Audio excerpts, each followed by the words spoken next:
Hi guys, welcome. This tutorial is all about blocks and a strap.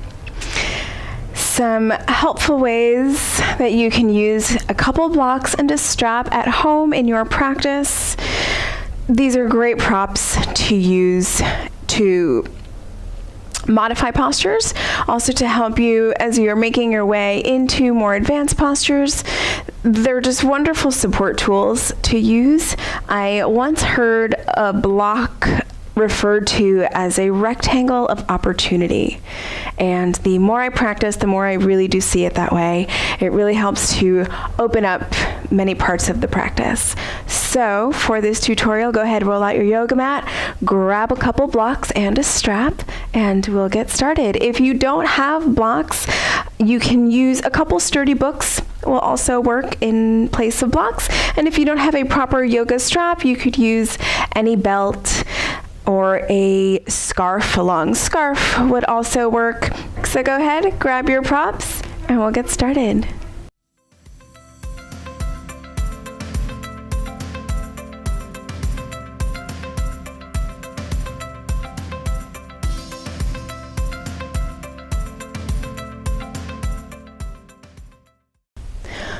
We're going to begin talking about blocks. So blocks can be used in a number of different ways. One of their functions is to provide support in various postures. So the way that I probably use a block the most is simply to sit on it. So in any seated posture, whether it's for meditation or practicing pranayama or any seated posture in your practice, it can be nice to sit up on a block to elevate the hips. Bringing the hips a little bit higher than the knees usually makes sitting a little bit more comfortable. So I like to sit up on a block. You can also use a cushion or a pillow, a bolster if you have one, but a block does serve this purpose rather nicely. Other ways to use a block for support are in postures like a passive bridge pose or a restorative bridge pose. So bridge pose is a back bend, and using the block allows us to come into the back bend in a more gentle way. So nice and easy, the same way you would come into your bridge pose. You'll press into the feet, lift the hips, and then you'll slide the block underneath the sacrum. And that's it. You release the hands, and here you're in your bridge pose in a passive way without having to exert the effort. This also feels lovely on the lower back, so it's a nice variation to take. And the block can be at any height. So this is mid-height right now. You can also bring it to its lowest height. If you want to feel a bit more, you can bring it up to its highest height. And so that's a passive bridge pose. Another pose that's similar is bringing the block underneath the sacrum and then extending the legs straight up. So this is a variation of legs up the wall. So if you don't have a wall available that you can throw your legs up, this is a nice option to take. This is a passive inversion. So anytime you want to get all the beautiful benefits of an inversion, but you don't feel like exerting all of the energy to head into a headstand or a shoulder stand, this is a lovely variation to take. Also feels quite nice on the lower back. So those are a couple of support postures with the block. Another one that I love is coming into a supported back bend. So this is sort of a variation on a supported fish. Actually, let me show you supported fish. So in a supported fish pose, the block is going to come underneath the upper back. So you'll place the block on the earth, and you'll come to lie back on it, and you might need to move it around a few times and kind of find the spot that works best for you. And then the idea is to bring the crown of the head onto the earth, and then you can extend the legs long or take any leg variation that speaks to you. And this is your supported fish pose. Again, allowing you to reap the benefits of a posture without having to exert the energy or if your body's not feeling up for it, for the full expression, these are beautiful variations. One of my favorites is to utilize 2 blocks. The first block is going to go, I'll show you from the back, just underneath the shoulder blades. So for all the ladies, it will be right where your bra strap is. That's where the first block will be positioned, and you're going to lie back on it. So kind of finding that positioning here. And then the second block will come underneath the head, and you can decide the height you would like for both of the blocks. So you can have them both at the same height like I have them here. If this feels like it's a bit too much, you can elevate the block under your head to give you a little bit more space, make this a little less intense. And conversely, if you'd like to intensify it, you can bring the block down to a lower height, creating a bit more opening here. It's a beautiful chest opener, and the legs can be in any position that you'd like. So feet on the earth, soles of the feet together. You can extend the legs long, anything that feels good on the legs. This is a delicious just chest opener. Also feels so nice on the upper back. This is a nice one to practice if you spend a lot of time at a computer. We tend to do a lot of this hunching over, and so this is a lovely way to counteract some of that. Let's see. Other ways to use blocks to support you are in postures like pigeon pose. So coming into pigeon, you bring the leg forward and then extend the back leg back. For a lot of people, the front hip is lifted high off the earth and it can be uncomfortable. So block is nice to utilize here, placing it right underneath that hip to give you some support. You can also, again, use a bolster or a rolled up blanket or a pillow, a cushion, anything you have available, but it is one of the ways that you can utilize a block to help support you. Lovely. Another way to utilize blocks is to help with activation. So one way that I use them when I teach is when I'm teaching Tadasana mountain pose. So for Tadasana, I like to teach it with a block in between the thighs. And then the idea is you press in towards the block. So if you imagine being a Pez dispenser, if you remember those? We talked about this a little bit in the Tadasana tutorial. But pressing in towards the block, kind of bringing an internal rotation, like you could squeeze the block out behind you. So helping to wake up the inner thighs, and also starts to wake up some of the pelvic floor and the low belly, bringing that activation into the legs. And this is lovely to do for Tadasana, also for Utkatasana chair pose, so bending again, squeezing into the block, keeping that activation going right through this part of the body, this upper thighs and the pelvis.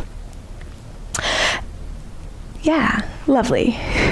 So that's one way to find activation with it. Another actually is using it with the hands. So when lifting the arms in Tadasana, oftentimes we kind of just lift the arms and they just kind of hang out here. The idea really is to activate the arms, to have them awake. And this is your Urdhva Hastasana. So from your Tadasana, lifting the arms. So using a block is a nice way to find that activation. You want to press into the block as you lift the arms, finding an internal rotation in the arms, pressing into the block, and you feel kind of the armpits sort of wake up. So you press into the block. So you trying this for just a few minutes a day, you feel how it's a lot. It seems super simple, but trying to hold it for like 5 minutes actually does start to feel pretty exhausting on the lats and on the arms.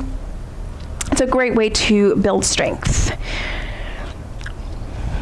And the block between the thighs, you can do that in so many poses. You can do that in your downward facing dog as well. Keeping activation, again, maintaining that activation in the legs, which pulls up through the belly. Same thing in your plank pose. You can do full sun salutations with the block between the thighs, lowering to chaturanga, coming into upward facing dog, and then downward facing dog. And then also practicing your hops. Squeezing a block between the thighs is a great way to find the activation that you need to pull up in the belly as you come forward. It does make it a lot more difficult, but that is kind of the idea, helping to keep all that activation that we tend to forget about sometimes when we're going through the postures.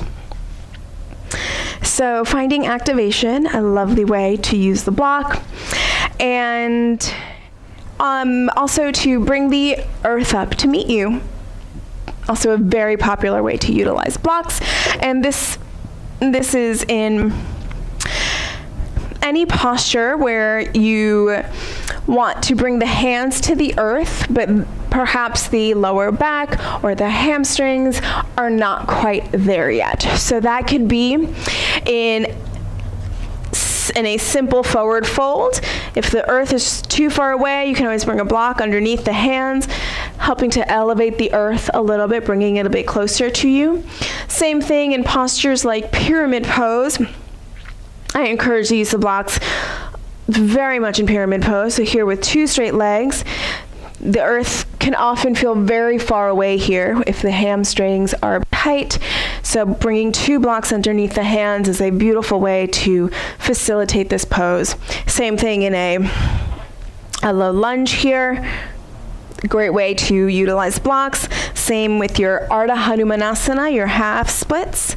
This can often what happens is we start to round the back in order to bring the hands to the earth if the flexibility is not there in the hamstrings or in the low back. So in order to facilitate a nice long spine, bringing 2 blocks underneath the hands is a lovely way to do that.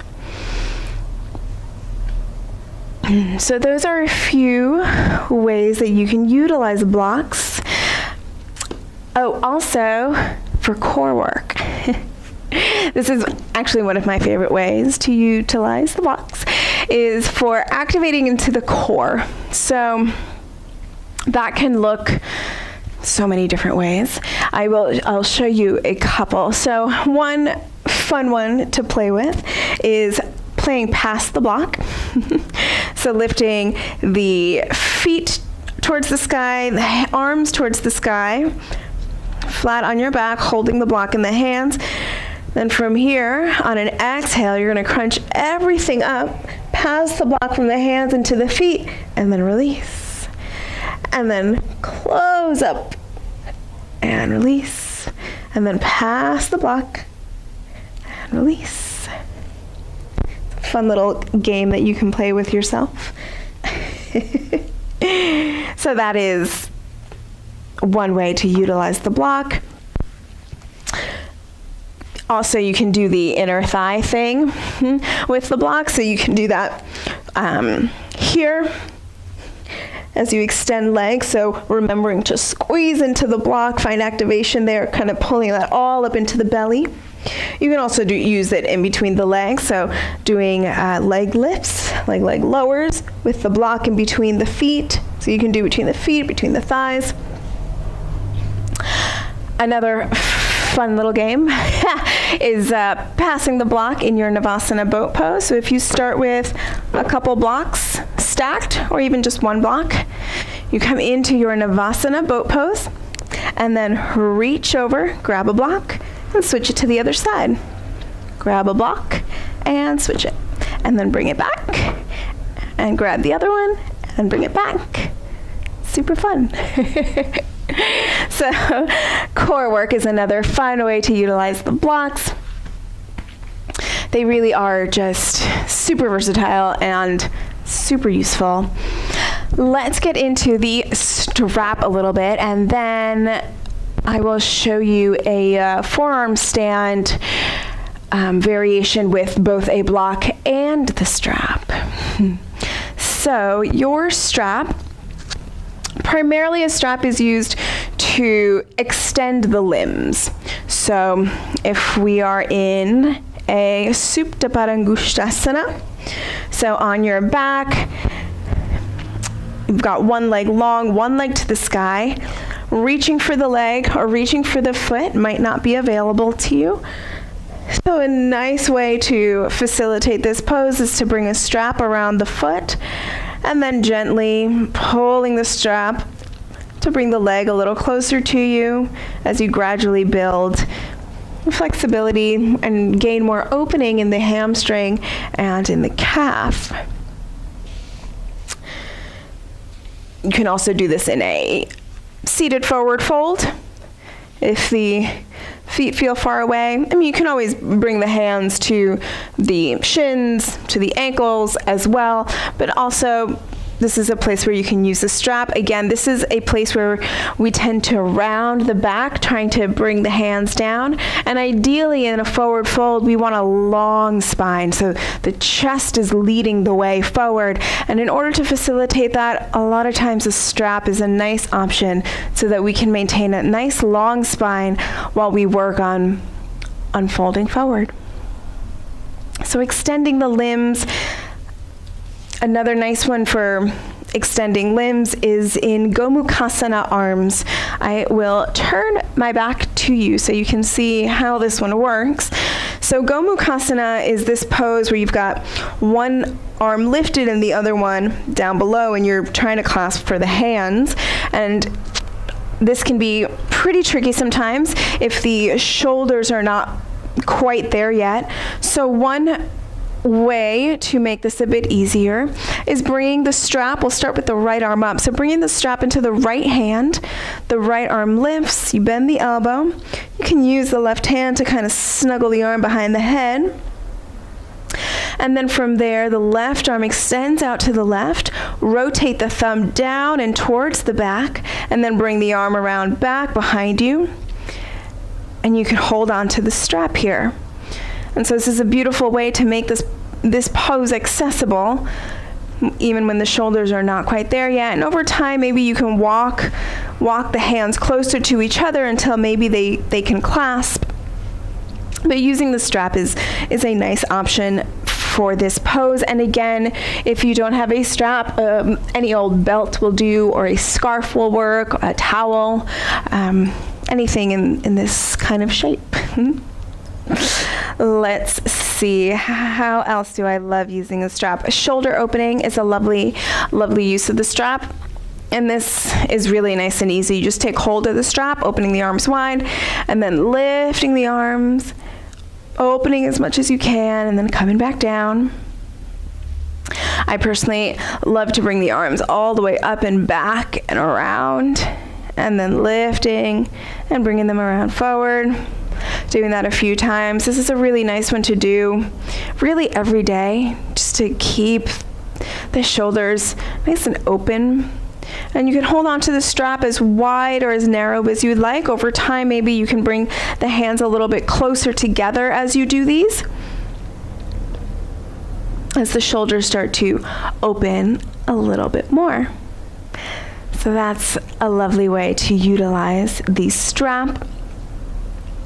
One of my favorites is a back bend assist, and this is one I actually kind of like to do just on days when I am working at a computer a lot, when I'm at a desk all day, because it really helps to kind of remind me of posture. So it's a little tricky to get into, so bear with me. You're going to take the strap behind you and make sure you've got two even ends. So the strap is going to come just underneath the shoulder blades, again for the ladies, sort of where your bra strap is. That's where you're going to bring the strap. And then you'll bring the two ends forward, and you're going to take them and throw them over your shoulders. So now you've got these sort of backpack straps going on. And you've got the two ends of the strap hanging back behind you. Now what you're going to do from here is cross these. So this end that's hanging off on the right side, you're going to bring it over into the left hand, and vice versa. The one on the left side you'll bring into the right hand. And this is lovely for Shalambhasana, so in locust pose, when you're lying on the earth trying to get the chest to lift up, it's nice to use the straps. So you'll pull the straps back with the arms, and you can see the kind of opening that it brings into the chest, the kind of lift that you get in the upper back. So I'll just show you that quickly in Shalambhasana, coming all the way onto the belly. You'll have to set the strap up before you get down here. And then once you're here, you take hold of the ends of the strap, and it's a pulling back with the arms, creates a really lovely lift. And then the closer you hold the strap, the closer to the body, the more intense it'll make this. So you can kind of adjust as needed. And then if you want to try this while sitting at a computer for long periods of time, what you'll do is you'll take the two crossed ends and you'll bring them around to the front, and you'll loop your strap. And I'll show you in a minute how we loop the strap. But you'll loop the strap, you'll pull it tight, and then it kind of just sits on you. And you'll really feel it anytime you kind of start to slouch, it'll sort of tighten on you. It kind of reminds you to remain lifted. So it's a nice little workday hack. If you spend the day sitting at a desk for long periods of time, this is a nice way to kind of counteract all this slouching. Lovely. So those are a few ways to use your strap. I seem to be stuck in mine. And I will quickly show you the looping of the strap. It's fairly straightforward, but it can be a little tricky sometimes, actually. So really quick, if you have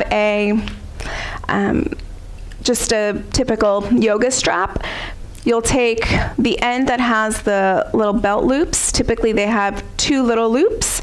You'll take the end of the strap, you'll loop it through both little loops here, pull it through the other side, and then what you'll do here is you'll open up those loops so you have a space in between them. The strap is going to go over the first one and then in through the second one, and then you'll pull the strap tight. And you can pull it to create a loop here, as big or as small as you'd like it. Kind of feel like a flight attendant doing the the demonstration. And a loop is really nice to use anytime you want to extend a limb. So if you're reaching for a limb, this can be nice in poses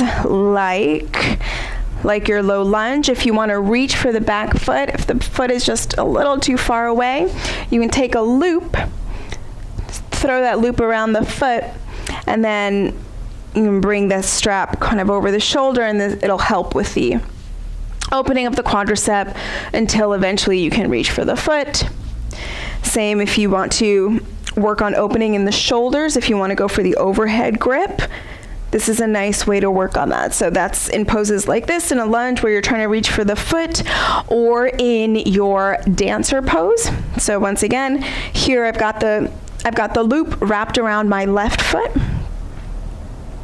And go ahead and lift the left foot off the earth here. And again, you'll bring the strap over the shoulder, kind of like a hobo bag. And then from here, you can just work on lifting the leg, pulling the arms forward. If you want to work on also the shoulder mobility, you can bring the arms over the head, taking hold of the strap, elbows hugging in towards the head, and you'll reach down the strap, and you'll kick the foot into the strap, and then also lift the arms. So working to building into your dancer pose here with the strap is a nice way to work on it if you don't have the overhead grip. So it's a nice way to work on dancer pose.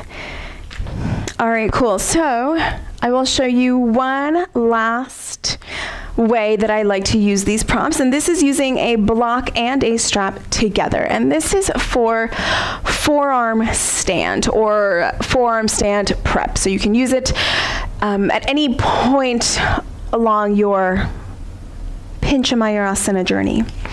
So you will need a loop in the strap, and you will want the loop to be shoulder width distance. So you'll measure sort of where that is for you, looping that right in. And then you're going to bring both arms into the loop. You're going to bring the loop just above the elbow. So with the strap on the arms, you should be able to bend the elbows just like this, up, lifting the hands up and down, because the strap is above the elbows.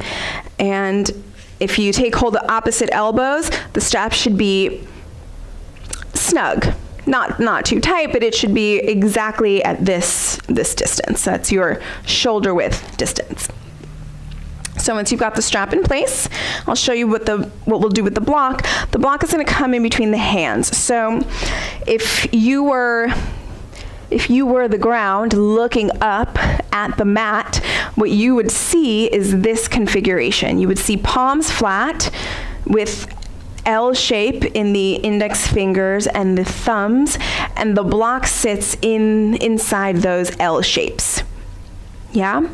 So this configuration is what's going to come down onto the mat. So the palms press flat, you've got the block in between the hands, the strap above the elbows, and then from here you'll tuck the toes, lift the hips, and come into your dolphin pose. So dolphin, it's just like a downward facing dog, but on the forearms. And you can stay right here. This is a beautiful place to build strength. Notice if you start to collapse down, press the chest back towards the legs, the shoulder blades pull down the back, pressing down into the hands. And then from here, you can play with walking the feet in. As you do, make sure again that you're not collapsing down, staying nice and active. You can bring the gaze towards the space in between the arms here. And then here you can play with lifting a leg, lifting the other leg. If you're playing with forearm stand, you can take a couple hops here, lifting up, and maybe coming back down. And so what this configuration of the props does is it keeps everything in place. So what tends to happen in dolphin and in forearm stand in Pincha Mayurasana is as we start to get tired, the hands start to move in and the elbows start to move out. We start to collapse a little bit, which creates a lot of instability in the shoulder joint. And so having the strap around the elbows, the block in between the hands, really makes it so that everything has to stay in place.